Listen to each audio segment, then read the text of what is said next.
मैं हूं प्रभाकर मिश्रा। कोर्ट कचहरी और कानून से जुड़ी खबरें बताता हूं। आज वक्फ संशोधन कानून को चुनौती देने वाली याचिकाओं पर सुनवाई हुई। सुनवाई में क्या हुआ, विस्तार से बताने के लिए हमारे साथ हैं इस मामले में वकील वरुण कुमार सिन्हा जी। वरुण जी, शुरुआत मुस्लिम पक्ष से हुई थी। पहले तो बताएं कि मुस्लिम पक्ष की तरफ से क्या क्या आपत्तियां रखी गई कोर्ट के सामने। देखिए, मुस्लिम पक्ष के तरफ से जो मुख्य रूप से 4 आपत्ति रखी गई थी, उनकी पहली आपत्ति यह थी कि जो भी जुडिशियल रेमेडी का प्रोविज़न पहले था उसको डन अवे कर दिया गया है। उनका जो दूसरा आपत्ति था कि हमारा जो भी वक्फ प्रॉपर्टी है उसको होल सेल में टेक ओवर करने की प्रक्रिया भारत सरकार के द्वारा अमेंडेड एक्ट 2025 के माध्यम से की जा रही है। उनकी तीसरी आपत्ति थी कि हम कोई भी वक्फ अगर करते हैं और अगर उसको जो कॉम्पिटेंट अथॉरिटी अगर उस पर कोई प्रोसीडिंग इनिशिएट करता है तो वक्फ ट्रीट तब तक नहीं होगा जब तक कि ट्राइब्यूनल से फैसला नहीं आ जाता है। और उनका जो चौथा जो चैलेंज था, उनका ये कहना था कि जो ट्राइबल एरिया में जो वक्फ लैंड है उसको भी ये टेक ओवर करने की प्रक्रिया कर रहे हैं। तो मूल रूप से इनका 4 ये चैलेंज था। उस पर भारत सरकार के तरफ से सॉलिसिटर जनरल ने चारों बिंदुओं पर और उसके अलावा भी और जो कुछ बिंदु थे उस पर एक एक करके आज अपना जवाब दिया। उन्होंने यह सबसे पहले कहा कि वक्फ एक्ट के तहत और जो अमेंडमेंट है उसके तहत किसी भी तरह का जुडिशियल रेमेडी को डन अवे नहीं किया गया है। इस सिलसिले में उन्होंने सेक्शन 83 का हवाला दिया और यह बताने की कोशिश की कि सारे जुडिशियल रेमेडी आज भी अवेलेबल हैं।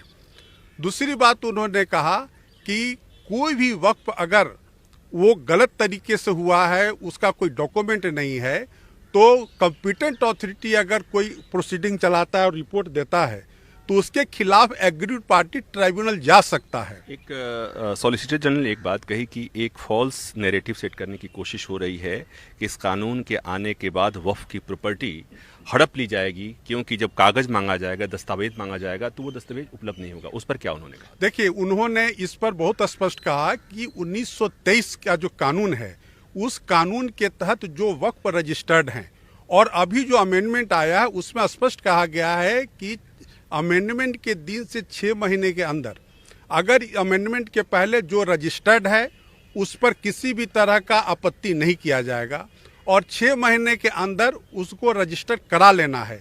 अगर वो नहीं कराते हैं तो वो वक्फ प्रॉपर्टी ट्रीट नहीं किया जाएगा। आज स्पष्ट शब्दों में उन्होंने ये बात अदालत को समझाया और ये कहा कि रजिस्ट्रेशन कितना इम्पोर्टेंट है, किस लिए इम्पोर्टेंट है, ताकि पब्लिक को जो उसका बेनिफिशियरी है और सरकार के पास एक डाटा रहना चाहिए कि कितनी वक्फ की संपत्ति पूरे देश में है। ये भी बात की ये प्रैक्टिसिंग मुस्लिम जो 5 साल प्रैक्टिसिंग इस्लाम प्रैक्टिस किया रहेगा वही वक्फ कर सकेगा, इसके पीछे क्या तर्क दिया गया? देखिए, इसका जो कंटेक्स्ट उन्होंने दिया कि पर्टिकुलरली जो ट्राइबल एरिया में जो ट्राइबल लड़कियों से मुस्लिम शादी करके उसको मुसलमान में ले आते हैं और उसका जो शेयर उसके पेरेंटल प्रॉपर्टी में है उसका वक्फ करवा करके फिर उसको छोड़ देते हैं। नतीजा क्या होता है कि पुनः उस लड़की को वापस अपने ट्राइबल सेक्ट में जाना पड़ता है। इसीलिए यह 5 साल का कि वही वक्फ माना जाएगा कि अगर वो कन्वर्ट हो करके 5 साल के तक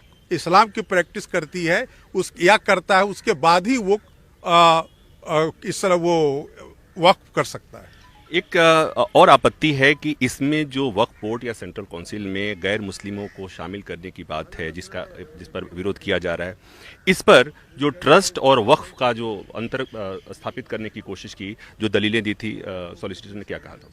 देखिए, सॉलिसिटर जनरल ने वक्फ और ट्रस्ट के बारे में एक जजमेंट का हवाला देते हुए स्पष्ट कहा कि वो माननीय सर्वोच्च न्यायालय का ही जजमेंट है जिसमें कहा गया है कि वक्फ का जो है वो दान है उर्दू में, और ट्रस्ट में भी दान, ट्रस्ट के अंतर्गत जो दान दिया हुआ संपत्ति होता है वो होता है।